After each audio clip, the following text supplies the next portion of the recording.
Bonjour Monsieur Vernochet, donc nous prenons aujourd'hui le départ d'une chronique, on l'espère assez régulière.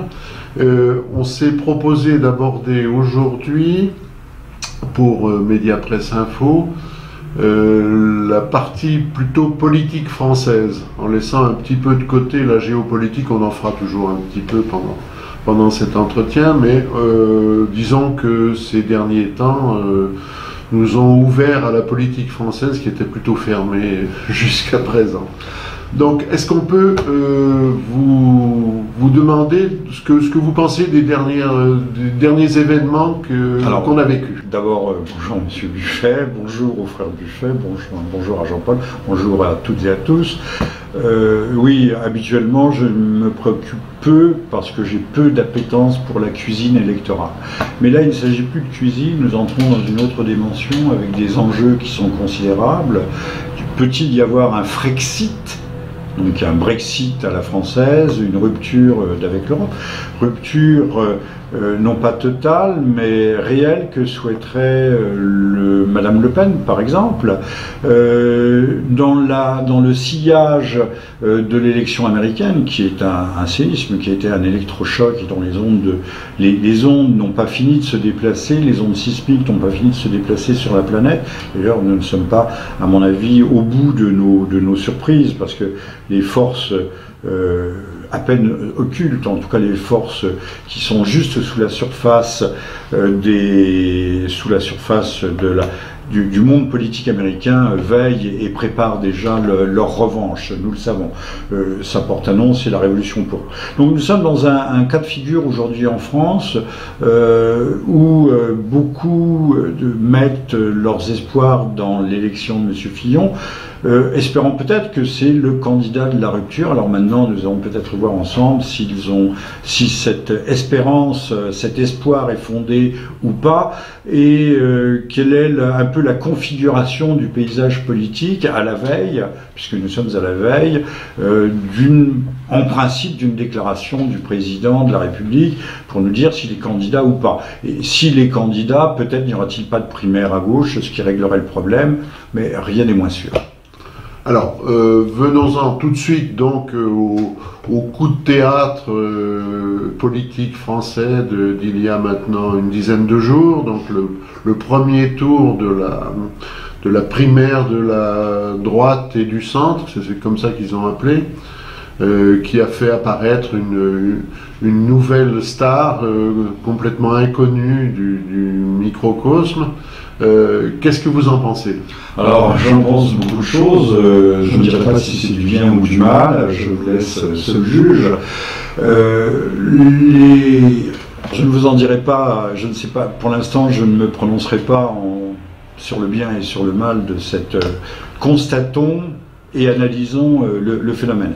Monsieur Fillon, visiblement les Français ont rejeté massivement et Monsieur Sarkozy, tout sauf Sarkozy, mais également tout sauf Monsieur Juppé, qui apparaissait comme un personnage un peu amphibien, un peu hybride, jouant sur la gauche décomplexée, ayant des options sociétales tout à fait baroques du point de vue. Il faut savoir, il aurait joué directement dans le camp de gauche. Donc la France a marqué très nettement, et quand je dis la France, je m'inscris en faux par rapport à ceux qui nous disent que les 4 millions d'électeurs de ces primaires de droite ne représentent pas la France, mais représentent la droite. Il y avait 500 à 600 000 électeurs de gauche qui ont porté leur suffrage au cours de ces fameuses primaires. Maintenant aussi, pour dénigrer ce vote, pour l'affaiblir, le déconsidérer, on dit que c'est le vote des vieux blancs. Les vieux blancs, comme pour Trump, les blancs depuis 50 ans, alors à croire qu'il y a un racisme anti-blanc latent dans la classe médiatique, vieux blancs qui ne représentent plus rien, et même j'ai lu un article qui, de façon tout à fait ironique, disant mais ne doit-on pas retirer le droit de vote aux vieux, ils ne servent plus à rien, ils ne produisent plus, ils n'ont plus, l'avenir n'est plus devant eux, et ces vieux finalement votent toujours dans le mauvais sens, donc pourquoi ne pas leur retirer et puis leur proposer l'euthanasie aussi au bout de l'urne ou au bout de la rue. Voilà. Donc, au fond, Monsieur Fillon a été un candidat par défaut. Alors, il a su se refaire une virginité, puisque maintenant, la vérité remonte petit à petit, dès qu'on brasse un peu l'eau apparemment claire de la mare, il y a la boue du fond qui surgit. Et qui trouble cette belle clarté. Monsieur Fillon a été pendant 5 ans le Premier ministre de Monsieur, il y a eu 2 gouvernements je crois, de Monsieur Sarkozy, et il est le responsable, en tout cas ça a été l'exécutant, le maître d'œuvre, pour le maître d'ouvrage qui était Monsieur Sarkozy, de toutes ces réformes délétères qui ont préparé le terrain, ou même qui ont devancé les errances de Monsieur Hollande, que ce soit l'annulation du vote massif, 55% de 2005 contre le projet de traité européen, qu'on nous a revendu sous la forme du traité de Lisbonne, voté par le Congrès. Donc c'était dirty trick, c'était une méchante combine. Quand le peuple vote mal, on le fait voter. Mais également le retour dans le commandement intégré de l'OTAN, ce qui était totalement inutile et ce qui nous mettait totalement sous la coupe du commandement américain. L'armée française n'est plus qu'une armée vassalisée d'un commandement américain en cas de crise. Voilà. Grâce à M. Trump, peut-être que l'OTAN se désengagera un petit peu de l'Europe, parce que ça coûte cher à l'Amérique, et que l'Amérique aussi est au bord du gouffre. Je parle de ça, mais il y a eu aussi, je crois, une convention, très oubliée, une convention, il faudrait la relire très attentivement, une convention en 2011, une convention d'Istanbul, alors le sujet était les violences faites aux femmes, mais en fait ça introduisait la théorie du gender. Donc ne mettons pas tout sur le dos de M. Hollande. M. Fillon porte une lourde responsabilité, il a été l'exécutant fidèle. Maintenant, est-il capable, susceptible d'être autre chose qu'un exécutant fidèle qui redonnerait sa souveraineté, ne parlons pas d'indépendance, mais une certaine forme de souveraineté à notre malheureux pays? Tout le monde pense, vous parliez un petit peu du Frexit tout à l'heure, on ne peut pas s'empêcher de penser que Frexit ou pas, c'est l'Europe qui va éclater, enfin c'est la zone euro en tout cas qui va éclater d'un côté ou de l'autre, que ce soit avec le vote en Autriche, que ce soit avec le vote en Italie, enfin avec tout ce qui se passe. Ça devrait exploser normalement. Normalement, mais vous savez, l'Europe est une sorte de masse protéique, une espèce de méduse un édredon qui encaisse tous les chocs. Aujourd'hui, tout est mis en œuvre pour annuler le Brexit. On va faire durer les choses. Alors certains voulaient au contraire que la cassure soit franche, mais je pense que ce n'étaient pas les grands stratèges. Ceux qui sont Monsieur Juncker et consorts à Bruxelles, qui sont bien conseillés, parce que Monsieur Juncker, on le sait, est un homme qui a un certain nombre de travers parfois extrêmement évidents. Il ne marche pas toujours droit. Il me fait penser un peu à Monsieur Boris Eltsine.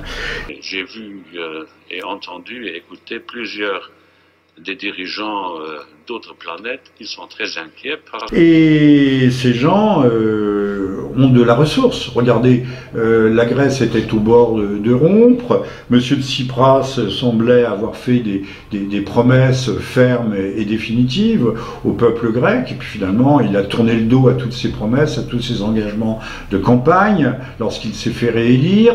Et la faillite, la défaillance grecque a été compensée, abondée par l'argent de l'Union européenne. Et d'ailleurs, la Grèce a ouvert, ce qu'avait annoncé M. Tsipras dès le départ, a ouvert largement ses frontières à l'immigration clandestine, et l'argent de l'immigration versé par Bruxelles sert à renflouer quelque peu les caisses archi-vides, archi-sèches, pas de l'archibus sèche, archi-sèche de la Grèce. Donc on voit bien qu'il y a dans cette Europe nauséabonde, il y a une capacité, un pouvoir de résilience dont nous n'avons pas vu encore les limites.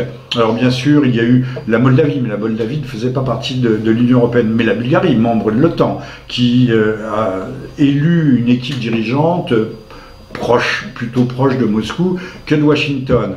Il va y avoir le vote dans quelques jours, le vote en Autriche, qui a été annulé, on l'a bien vu, sous prétexte que les bulletins n'étaient pas bien imprimés. On avait reporté un vote qui s'annonçait catastrophique pour les européistes et la gauche européenne. Donc toutes les astuces seront trouvées, comme aux États-Unis actuellement. C'est Madame Klein, je ne sais plus, la représentante des Verts qui n'avait pas un sou vaillant, qui vient de trouver 3 millions de dollars pour demander le recomptage des voix dans au moins trois États déterminants aux États-Unis. Si le comptage n'est pas achevé le 19 décembre, au moment où les grands électeurs doivent se prononcer, on peut imaginer que le vote des grands électeurs sera reporté ou annulé. Donc mettant Monsieur Trump en porte-à-faux vis-à-vis dans la transition, dans le contexte de la transition de pouvoir. Donc le système a des ressources. Le système mobilise des mercenaires de l'intelligence, de la science juridique qui sont quasiment inépuisables. Donc craignons pire. Mais c'est vrai qu'il y a aussi la colère sourde des peuples, ce refus de plus en plus marqué. Cette colère sera-t-elle contenue et pendant encore combien de temps? Toute la question est là. Mais ne prenons pas nos désirs politiques ou impolitiques pour des réalités. Oui. Il y a tout de même une rumeur qui court que les têtes pensantes des républicains ou enfin de l'intelligentsia de droite ont tout de même conclu de l'élection de Trump qu'il fallait prévoir un changement et que de toute façon l'Europe n'allait pas durer très très longtemps, l'Europe telle que nous la connaissons n'allait pas durer très très longtemps, et qu'il fallait prévoir de tourner un petit peu la page, et que finalement un Fillon serait peut-être un peu mieux placé que Juppé pour gérer ce changement. Écoutez, j'aimerais bien y croire. On a eu un témoignage de M. De Villiers récemment en disant que M. Fillon faisait partie du Bilderberg. François Fillon, je lui ai dit, mais pourquoi tu vas au groupe Bilderberg? Parce qu'il est rentré, il a été agréé par le groupe Bilderberg, de même que son ami Alain Juppé l'année d'après. Ce gouvernement invisible mondial, pas invisible, mais peu visible, et peu ébruité dans les médias grand public. Bon, tout le monde fait partie du Bilderberg. N'en faisons pas spécialement grief à M. Fillon. M. Fillon, alors comptons sur lui, c'est peut-être ce défaut est peut-être une qualité en la circonstance, a un côté girouette. Et ce côté girouette, si les forces sont suffisantes pour l'orienter dans le sens du vent qui se met à souffler, je voyais d'ailleurs récemment la mondialisation aussi, c'est fini, on aimerait bien, mais enfin bon, nous n'y sommes pas encore. Savoir ce que le grand patronat ou un certain grand patronat décidera, qui plutôt favorable aux concentrations, qui est un grand patronat. On n'est plus dans le cas de figure du capitalisme industriel et patrimonial de la fin du 19e siècle. On est maintenant passé dans un capitalisme totalement financiarisé. L'industrie est elle-même doit obtenir des retours sur investissement à des taux faramineux, donc on n'est plus du tout dans le même cas de figure, et donc on n'a plus des industriels, ou en tout cas des capitaines, des grands capitaines d'industrie qui soient des patriotes, sont les patriotes de leur porte-monnaie. Donc là, la donne est complexe, les rapports de pouvoir seront extrêmement difficiles à gérer. On le voit, et on va le voir aux États-Unis, où les manifestations ne cessent pas. On va le voir dès que Monsieur Trump, s'il arrive à l'échéance du 20 janvier, aura prêté serment, quelles seront les menées qui seront engagés contre lui pour essayer d'engager une procédure d'impeachment, de le démettre de ses fonctions. Beaucoup y pensent, y réfléchissent et les stratèges sont déjà à l'œuvre sur ce point. Continuons sur M. Fillon, qui est donc grosso modo notre prochain président de la République. On dit qu'il n'a pas pu s'exprimer pendant 5 ans, enfin pendant 30 ans, puisque finalement il a été sous tous les gouvernements de droite ces 30 dernières années. Mais en tout cas, pendant les 5 années Sarkozy, il n'a pas pu s'exprimer parce qu'il était bridé par son chef. Mais est-ce que vous pensez que, sortant, devenant président de la République, il saura résister à son chef européen de la même façon, ou va-t-il se plier? Écoutez, là on peut faire de la prospective psychologique. Si on regarde le passé et si on le projette sur l'avenir, on ne voit pas M. Fillon se mettre vent debout contre les oukases bruxellois. Peut-être fera-t-il une politique cosmétique en France.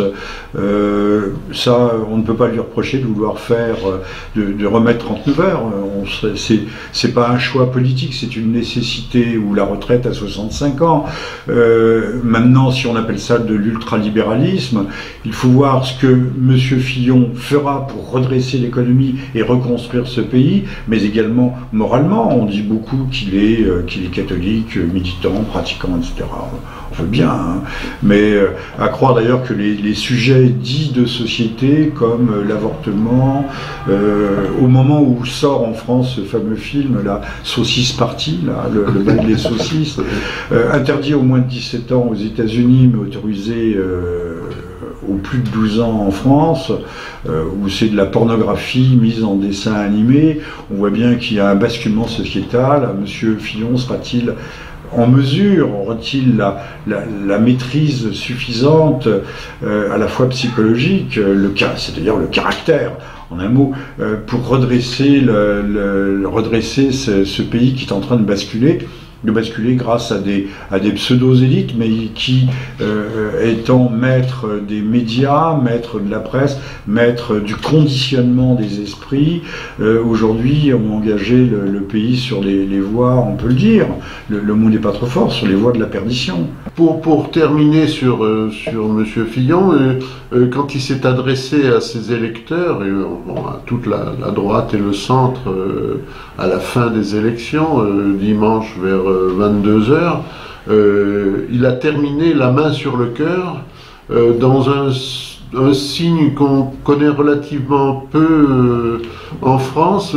Qu'est-ce que vous voulez en en pensez? dire que c'est un signal maçonnique. C'est ce que certaines mauvaises langues ont dit. On dit, alors c'est peut-être le fait du hasard, c'est peut-être... Oui. Il y a eu l'épisode de la croix, c'est Madame Boyer, c'est ça, Oui. qui avait une petite croix. Alors elle a dit, ah non, c'est pas une croix chrétienne, c'est une croix arménienne. Enfin bon, jusqu'à plus ample informé, les Arméniens sont chrétiens, pas forcément catholiques, mais chrétiens. Elle l'avait à un moment donné à la télévision, elle l'a tout de suite, elle a été l'objet des foudres de la bien-pensance médiatique, et elle l'a remisé, j'imagine, sous son petit chandail de cachemire, elle a remisé sa croix, Horresco référence, on ne doit pas montrer une croix. Écoutez, comme l'avait dit De Gaulle, je ne suis pas spécialement gaulliste, mais il avait dit la France est un pays blanc, chrétien, de culture gréco-latine. Bon, tout est dit. Alors, si on commence à se renier nous-mêmes, à vivre dans la honte perpétuelle et surtout à se soumettre à une petite caste d'intellocrates, de médiacrates plus minables les uns que les autres, qui ne représentent finalement qu'eux-mêmes. Par exemple, Madame Forest, qui s'était émue de l'épisode de la Croix. Alors, Monsieur Fillon, comme tous ces politiciens, essaye sans doute ou visiblement de faire le grand écart, voyez mes ailes, je suis oiseau, voyez ma queue, j'appartiens à l'agent souris, c'est du La Fontaine, mais que j'écorche un peu. En disant, voyez, je suis à la fois chrétien, mais je suis un franc-chrétien, un franc-chrétien, non, un franc-maçon progressiste. Jusqu'où pourra-t-il aller? Alors, on a dit que pour Madame Le Pen, M. Fillon était un adversaire beaucoup plus redoutable, parce qu'il pourrait engranger, capitaliser toutes les voix du centre, de la droite et une bonne partie de son propre électorat. Sauf que M. Fillon n'a pas l'assise populaire que pourrait avoir Mme Le Pen, et c'est vrai que Mme Le Pen aurait 1000 fois préféré ou désiré avoir un Juppé en face d'elle. C'eût été peut-être beaucoup plus simple, même si en fait Juppé, lui, était en mesure de recueillir l'assentiment de la gauche. C'est Mme Marion Le Pen, excusez-moi. Enfin, je n'en avais pas fait une sainte Jeanne d'Arc comme tout le monde. C'est curieux qu'on fasse des saints et des saintes avec des gens qui ne sont pas mal doués. Ils sont pas mal doués, mais qui n'ont pas encore fait totalement leurs preuves. En tout cas, qui, comme M. Fillon, n'ont jamais connu le monde réel en dehors du filtre de la politique, qu'à travers les yeux des médias ou de leurs propres militants. Marion Maréchal Le Pen, ou Marion Le Pen tout court, a bien vu où était le danger, et les choses ne sont aujourd'hui pas jouées. Alors la deuxième manche se jouera-t-il entre Fillon et Le Pen, ou entre Fillon et un représentant de la gauche, cette gauche dont on ne sait pas qui va la prendre en charge. Donc venons-en à ce deuxième tour fictif dont on nous rebat les oreilles maintenant. On nous dit Fillon 66, Marine Le Pen, enfin Marine, pas Marine Le Pen, excusez-moi, Marine 33. Donc, qu'est-ce que vous pensez de ces élucubrations-là? À 5 mois du scrutin, sont des élucubrations.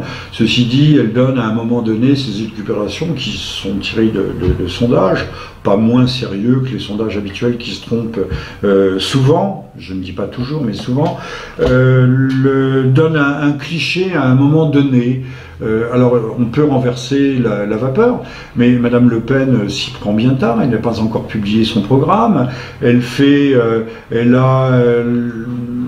une démagogie populaire. Je dis une démagogie parce que quand on installe son PC de campagne, son quartier général, à deux pas de la place des Ternes, on ne peut pas dire que ça soit le centre du monde, c'est plutôt le centre du 17e. Le centre excentré d'ailleurs, du 17e et excentré vers ce qu'on appelle peut-être abusivement les beaux quartiers. Donc Madame Le Pen n'a pas publié son programme, on ne sait pas exactement quels pourraient être ses 100 premiers jours, quelles sont ses équipes. Constatons qu'on ne fait pas de la politique, ni on n'a pas une armée en ordre de bataille électorale avec 3 pelés de tondus. Où sont ces troupes? Où sont ces cadres? Où sont les hommes qui sont en mesure de prendre aujourd'hui, de prendre en main les destinées et de remplacer au poste de commandement, ne serait-ce que les 40-50 directeurs généraux des grandes administrations, de prendre en charge les destinées du pays. Je me souviens qu'en 81, quand M. Mitterrand est arrivé au pouvoir, les socialistes se sont affolés parce qu'il n'y avait personne non plus, enfin pas grand monde. Donc ils sont allés ardemment piocher dans les rangs de la franc-maçonnerie. Mais on imagine mal Madame Le Pen aller frapper à la porte de la Grande Loge de France, voire du Grand Orient, pour demander qu'on lui prête un certain nombre d'hommes aguerris à la gestion des affaires. Donc elle a aujourd'hui autour d'elle un homme qui a beaucoup d'influence, Monsieur Philippot, que l'on décrit comme un chevènementiste. En tout cas, c'est un Fillon, une sorte de Fillon à sa façon, avec peut-être un petit peu plus de mordant, un petit peu plus de bagou, mais on ne peut pas compter sur Monsieur Philippot pour redresser ce pays. Il n'est pas de Gaulle, avec ses qualités et ses immenses défauts. Madame Le Pen, je pense, a commis l'immense erreur de suivre ou de marcher dans les pas de son papa et d'avoir autour d'elle, non pas des conseillers, parce que conseiller n'est pas plaire, et servir n'est pas plaire, mais des courtisans. Donc là, a-t-elle encore le temps en 5 mois de redresser la barre et de tenir ce discours de rupture que l'on attend, que les Français croient entendre ou découvrir chez M. Fillon, mais qui n'est pas vraiment un discours de rupture, loin de là, et donc de devenir un peu la Trump à la française. Mais là, ça serait manger son chapeau, si tant est qu'il en est un, ça serait revenir sur toute la stratégie qui a été une stratégie de dédiabolisation. Madame Le Pen, peut-être sous les mauvais conseils de M. Philippot, a voulu construire un parti comme les autres. Or justement, on voit bien qu'aujourd'hui, on attend de l'homme politique qu'il ne soit pas comme les autres. Bon, sinon, la catastrophe est annoncée. Hein. Oui, donc on présente... Et à ce moment-là, on aura Madame Le Pen comme Madame Clinton, en larmes dans les bras de je ne sais qui, au lendemain des élections. Oui. On présente M. Philippot comme un Front National de gauche, comme un pseudo-communiste qui s'appuierait sur le pays réel, enfin sur le pays réel, sur le petit pays réel, mais qu'est-ce que vous en pensez? Alors au lendemain de la guerre, De Gaulle a joué cette carte, en tout au moins il a essayé, parce qu'il s'agissait d'empêcher la transgression des accords de Yalta et que les communistes ne prennent le pouvoir en France comme ils l'ont fait en Pologne. Donc il fallait faire des concessions. D'ailleurs, De Gaulle a commis des erreurs fabuleuses. À un moment donné, dans l'éducation nationale, il y a eu le fameux plan Langevin-Vallon. Et je crois que c'est De Gaulle qui avait dit à propos de la culture, laissons ce hochet à la gauche. Bon, on sait, nous voyons où nous en sommes. Aujourd'hui, nos chères têtes blondes et brunes sont devenues quasiment totalement analphabètes, des petits caïds règnent sur les classes, et nous sommes au dernier rang, 26e de l'Union européenne en ce qui concerne les mathématiques en cours élémentaire. Donc, catastrophe absolue, merci De Gaulle. Mais n'est pas De Gaulle qui veut, et M. Philippot n'a certainement pas la même stature. M. Philippot s'est cru très malin.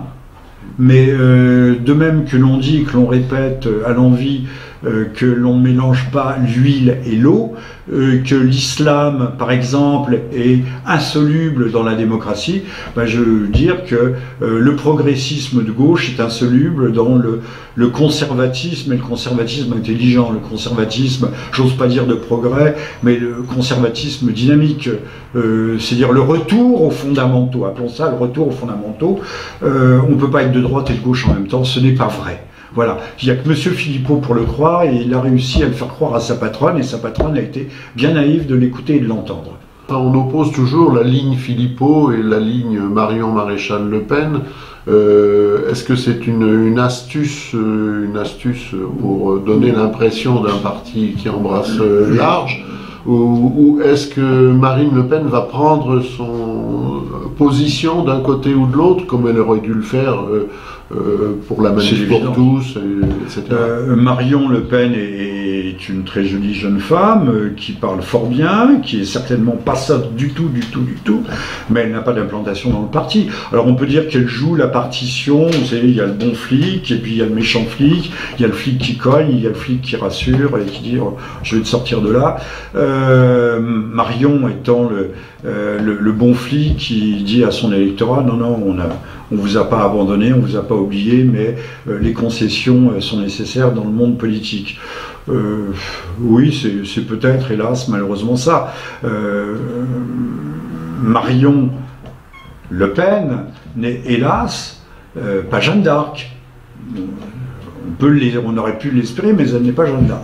Je ne sais pas d'où viendra le salut. Je pense qu'il existe dans ce pays des forces vives, réelles, mais qui sont tellement sous le boisseau, tellement enterrées, tellement dégoûtées, que le système de la partitocratie, à laquelle maintenant, dans le système dans lequel s'est inscrit le Front National, empêche l'émergence de ces hommes.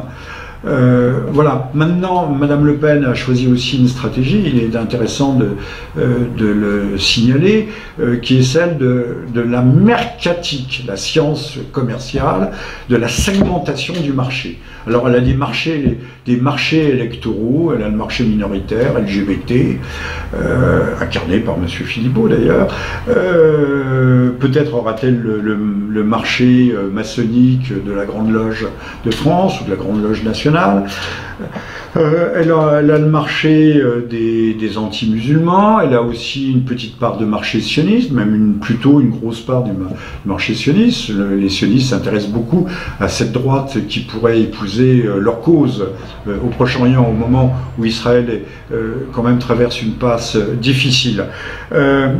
Donc elle joue les minorités. Elle n'a pas compris que Trump, lui, s'est pas posé de questions. Il a fait comme Monsieur Hergé avec Tintin, il a fait un programme de 7 à 77 ans pour tout le monde. Pour tout le monde, de toutes les couleurs, et pas seulement les vieux blancs quinquagénaires. C'était on va dire, l'expression n'est pas élégante, du brut de décoffrage.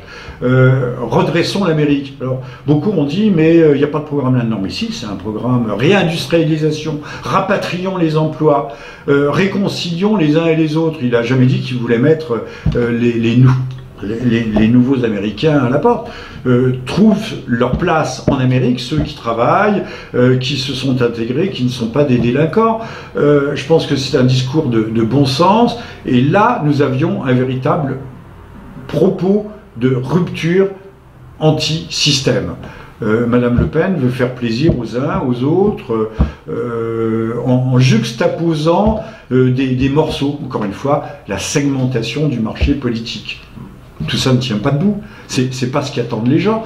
Et M. Fillon, je pense que c'est un trompe-l'œil, nous a donné l'illusion de l'homme qui pourrait rassembler, mot gaulien, qui pourrait rassembler dans une politique de redressement, j'ai pas dit de reconstruction, mais de redressement national.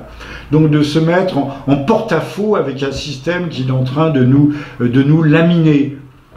Monsieur Fillon a tout bon, même si Monsieur Fillon, encore une fois, aujourd'hui le peuple, les foules sont oublieuses, s'est refait une virginité politique, mais cela également ne peut durer que le temps d'une rose.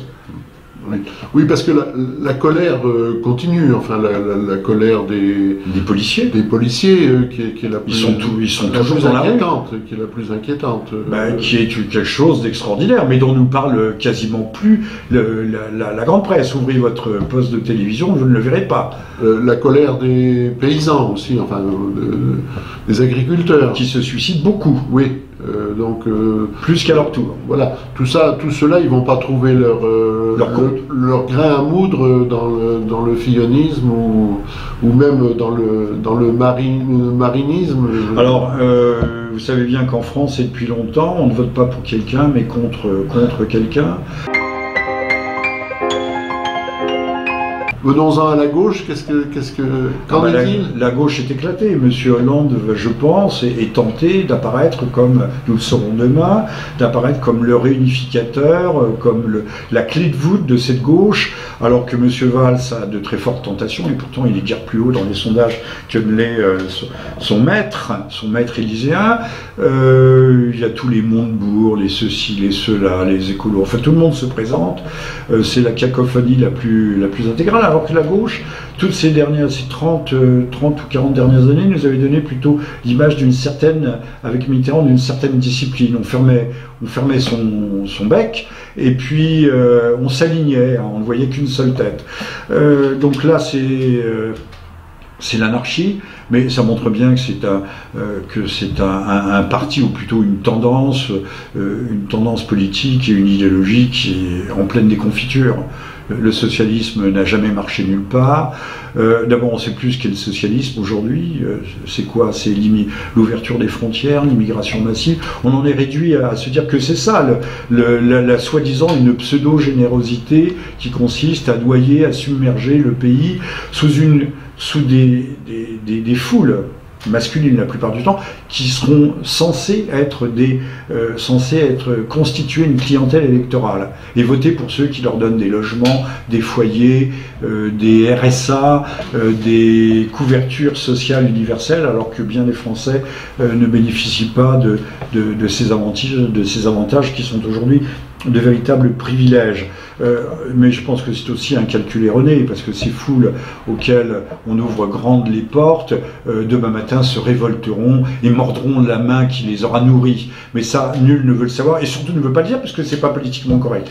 On ne s'attend pas à ce que M. Fillon le dise avec autant de netteté. Donc les socialistes, moi je vois qu'une solution, c'est candidature Hollande pour mettre tout le monde d'accord.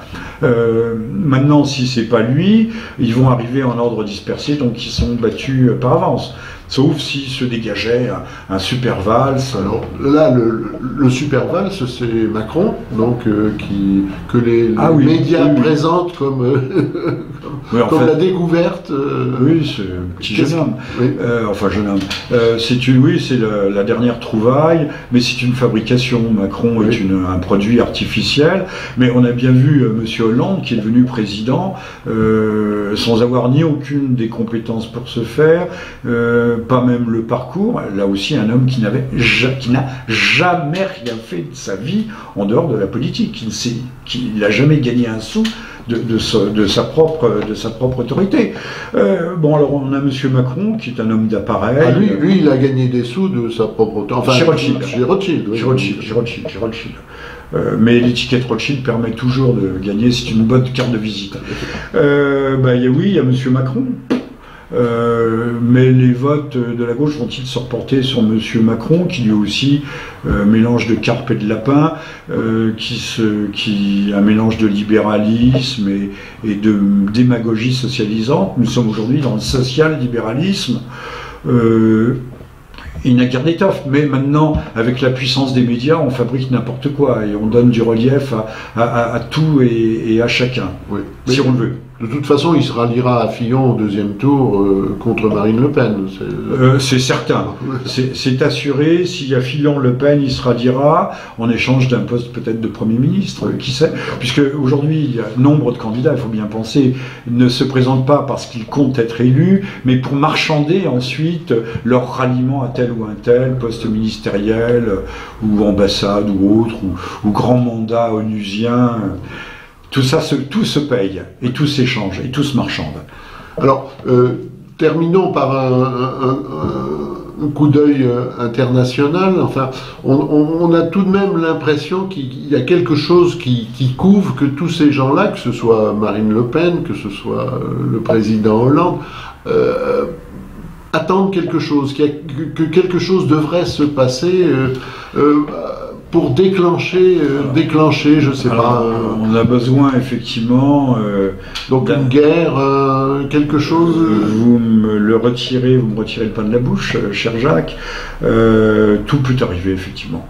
Monsieur Erdogan, toujours aussi, en fait, extraordinairement prévisible, mais vient de déclarer que lui, Daesh, ça ne l'intéressait pas. Ce qu'il voulait, c'est la chute de la maison Assad, donc faire tomber. Donc ce qui l'intéresse, c'est de soutenir les rebelles dits modérés, les égorgeurs modérés, appelons-les par leur nom. Les Fabiusiens. Alors là, Moscou, quand même, a tiqué fortement, mais ça, comptez pas sur vos médias pour vous le dire. Ça veut dire qu'il y a de nouveau un revirement, que peut-être le Pentagone ou la CIA travaillent, font des tractations, offrent des gages pour que M. Erdogan change à nouveau de camp en Syrie. Puisqu'à un moment donné, on avait pu croire qu'il voulait véritablement s'allier, aussi bien d'ailleurs aux Iraniens, certains l'avaient annoncé un peu vite, se rapprocher de Damas, pour qu'on mette non, maintenant c'est net, c'est Damas qui est la cible, et la seule cible. Alors les médias nous matraquent, mais littéralement tous les jours, avec les malheurs d'Alep, ben oui, la guerre, Désolé de dire des choses aussi atroces, mais on ne fait pas d'omelette sans casser les œufs, et on chasse pas les terroristes de leur trou sans bombardement. La guerre ne se fait plus à la baïonnette aujourd'hui, elle se fait depuis les airs. C'est comme ça, c'est moche, mais quand les Alliés rasaient littéralement Berlin, Dresde, Hambourg, Tokyo ou je ne sais combien d'autres villes au Japon, personne ne pleurait. Bon, quand on a un ennemi, on a un ennemi. Voilà. Donc aujourd'hui, les grandes âmes disent 20 000 personnes civiles de Alep-Est se sont réfugiées à Alep-Ouest. Eh ben, que ne l'ont-ils pas fait plus tôt? Ils ne l'ont pas fait plus tôt à Alep-Ouest, qui est aux mains du gouvernement. Donc ils sont allés se mettre dans les jupes d'Assad, en quelque sorte. Ils ne l'ont pas fait plus tôt parce qu'ils étaient pris en otage. Et ça, on nous fait croire que les bombardiers russes, les Sukhoi 26, ne bombardent que par le plaisir et spécialement des civils. On ne nous a pas dit que quand des couloirs humanitaires ont été ouverts, il y a plusieurs reprises, parfois pendant quelques heures et parfois aussi au moins une fois pendant quelques jours, personne ne sortait et ceux qui essayaient de sortir étaient liquidés, égorgés, tirés dans le dos comme des lapins par les bons rebelles aujourd'hui sur lesquels nous pleurons. Là aussi, il y a vraiment quelque chose qui ne va pas. On n'a pas entendu M. Fillon se prononcer très très ouvertement sur la question. Il ne le fera pas d'ailleurs. Il ne le fera pas parce qu'on ne prend pas l'idéologie dominante à rebours, ou en tout cas, il faut à ce moment-là, il faut avoir un peu d'estomac. Il faut avoir ce que les Anglais appellent des guts, des tripes. Je ne suis pas sûr que M. Fillon l'ait, ce qui ne l'empêchera peut-être pas de devenir président de la République, puisqu'il apparaîtra comme le plus grand petit dénominateur commun. Le plus petit commun multiple. Voilà, le plus petit. Merci. PPCM pour les gens. Merci. Donc, à croire qu'on attend effectivement quelque chose. Vous avez vu comme moi que le 1er décembre, c'est-à-dire aujourd'hui, devait peut-être intervenir une série d'attentats dans Paris. Cela a été prévenu. Merci à la DGSI qui a pu faire... qui a eu les mains suffisamment libres pour faire son travail de préventif, j'ai pas dit de prévention, préventif. Toujours est-il que beaucoup de choses sont à l'ordre du jour. Peut-être demain aura-t-on les grands électeurs ne pourront pas se réunir. Il y a déjà eu une défection. Les grands électeurs, c'est un grand électeur du Texas qui a démissionné pour ne pas avoir à voter pour Trump. Bon, mais un seul. Donc là, pour l'instant, la situation n'est pas grave. Mais si le dépouillement, comme je l'ai annoncé, a été repris, n'est pas achevé, cette convention, pour parler anglais, aura-t-elle lieu? Ce vote aura-t-il lieu? On sait qu'il y a des épées de Damoclès, on ne les voit pas, qui sont suspendues au-dessus de nos têtes. Donc attendons, soyons vigilants et soyons sur nos gardes surtout, et préparons-nous moralement à subir des chocs et des contre-chocs. Bien. Merci Monsieur Vernochet. Merci pour toutes ces informations. Merci à toutes et à tous, et puis on se dit à bientôt, et merci à vous les frères Buffet. Merci.